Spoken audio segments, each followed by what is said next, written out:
스페리칼 렌즈를 올리면 어떻게 될까요? 이렇게 되는 것입니다. 그러면 경선의 차이가 거의 없어지죠. 그러니까 난시도 없어지고 어느 정도 보이는 것 같아요. 하지만 80점밖에 추구가 안 되는 그런 눈인데 100점을 추구하다 보니까 에너지가 더 많이 들게 되지 않습니까?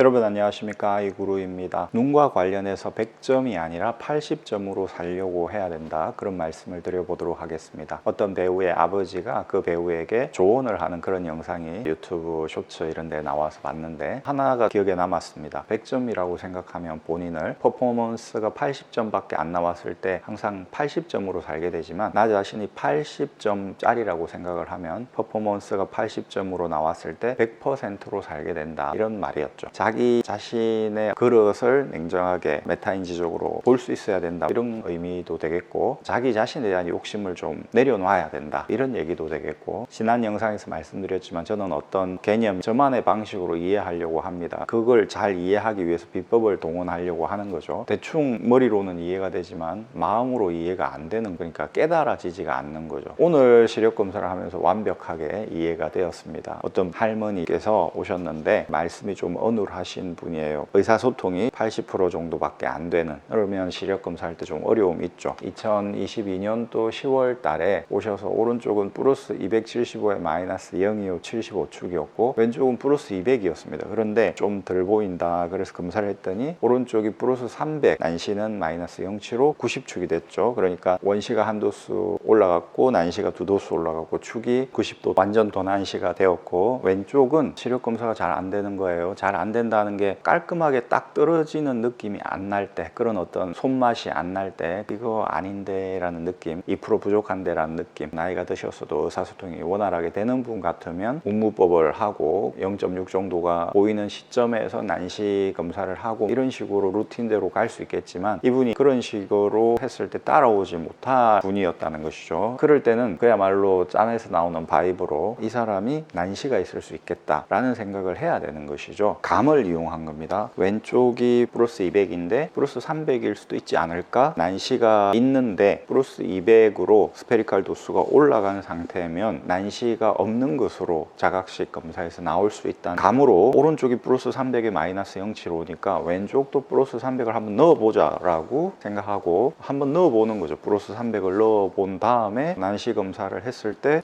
너무 잘 보인다 라는 반응이 나오는 것입니다. 그러면 이 사람은 난시가 분명히 있구나, 플러스 275에 마이너스 050 90축이다 라는 걸 잡아낼 수 있다는 것이죠. 감이 필요할 때도 있다. 의사소통이 원활하게 안 되는 경우에는 예상을 하고 가설을 세우고 크로스 실린더라든지 이런 걸 통해서 그만을 진행해 나가야 된다는 것입니다. 정시가 수면의 영역이고 변시가 공중의 영역이고 원시가 수면 아래의 영역이라면, 수면을 기준으로 했을 때 플러스 200이 플러스 275가 됐으니까 더 멀어졌으니까 나빠진 거지만, 이 수면이라는 기준점을 없애고 보면 더 낮아진 거죠. 눈은 낮게 써야 되잖아요. 이게 뭐냐 하면, 이분은 왼쪽 눈 같은 경우에 80점짜리인데 100점이 되려고 노력을 한 거예요. 그래서 플러스 200으로 보려고 노력을 했다. 근데 더 낮아졌잖아요. 100점이 아니라, 더 높은 걸 추구하는 게 아니라 그냥 낮은 걸 추구해야 된다, 자기의 눈에 맞게. 그렇게 했더니 물론 난시도 드러났죠. 그렇게 했더니 편하다, 왼쪽 눈의 수정체를 거칠게 표현을 한다면 이런 풍선처럼 빵빵했다는 것이죠. 플러스 200을 넣었을 때는 이 정도였는데 플러스 275를 넣어주니까 이렇게 힘이 빠지면 위아래는 길고 양옆은 짧지 않습니까? 이렇게 경선에 차이가 생긴다. 이게 강주경선이겠죠. 이게 약주경선일 것이고, 눈이 힘을 빼면 경선에 차이가 생길 수가 있고, 이게 바로 난시다라는 것이죠. 스페리칼 도수를 낮추니까 천연 렌즈가 힘이 빠지게 된다는 것이죠. 비로소 80점으로서의 본연의 모습이 나오게 되고, 그렇게 되면서 편하게 시생활을 하게 된다는 것입니다. 만약에 플러스 200이라는 렌즈를 넣으면, 그러니까 스페리칼 렌즈를 올리면 어떻게 될까요? 100점을 내야 되겠죠. 100점을 내야 되니까 이렇게 되는 것입니다. 그러면 경선의 차이가 거의 없어지죠. 그러니까 난시도 없어지고 어느 정도 보이는 것 같아요. 하지만 80점밖에 추구가 안 되는 그런 눈인데 100점을 추구하다 보니까 에너지가 더 많이 들게 되지 않습니까? 힘들게 된다는 것입니다. 눈이 아플 수도 있고, 아침에는 힘이 있으니까 괜찮은데 오후 되면 힘들다. 검안사, 안경사들은 시력 검사 묘사를 할 때 어쨌든 이 사람 눈의 그릇이 어느 정도인가, 이 사람 눈의 한계치가 어느 정도인가를 생각을 해야 된다는 것이죠. 그래서 최대한 도수를 낮게 해주려고 해야 됩니다. 100점짜리라고 생각하면서 자꾸 100점을 추구하게끔 하지 말고 이 사람이 80점짜리일 수 있다라는 생각을 하면서 80점에 맞춰주는 거죠. 그렇게 될 때 100%의 퍼포먼스가 나오는 거지, 이 사람이 80점짜리인데 100점을 추구하게 과교정을 해 놓으면 항상 80점의 퍼포먼스가 나오게 되면서 눈이 피곤해진다는 것이죠. 저는 안경 인문학자를 나름 추구하지 않습니까? 눈의 메커니즘이라든지 이런 걸 보면 인생에 대해서도 생각을 해보게 된다는 것이죠. 내가 80점짜리면 80점에 맞게 그냥 적당하게 하는 겁니다. 그러면 100%가 되기 때문에 내적 만족감이 생기는 거죠. 그런데 아니야, 나는 100점이 돼야 돼 막 생각하면서 그게 안 되는데 80점밖에 자기가 안 나오는데 계속 100점을 추구하면 항상 20점의 갭이 생기잖아요. 나는 항상 80점짜리밖에 안 되는 것이고, 그렇게 되면 힘들어진다, 삶이. 여러분의 눈이 80점짜리입니까? 100점짜리입니까? 여러분 눈을 80점짜리면 80점에 맞춰 드리겠습니다. 정확한 교정을 해드리겠습니다. 과교정이 절대 안 되게 해드리겠습니다. 그렇게 할 때 여러분 눈은 100%의 퍼포먼스, 100점의 퍼포먼스를 발휘하게 되고, 눈물이라든지 이런 게 안 나게 되고, 안두통이라든지 이런 게 안 생기게 되고, 선순환이 시작된다. 눈이 조금씩 재활될 수도 있다. 더 나빠지는 건 적어도 막아주면서 사필 귀정식으로 좋은 쪽으로 변화되게 된다라는 것이죠. 어설피 100점을 추구하는 것보다 확실하게 80점을 추구하는 게 낫다. 눈과 관련해서도 진리이고 인생과 관련해서도 진리. 아이구루였습니다. 구독해주신 여러분 대단히 감사합니다.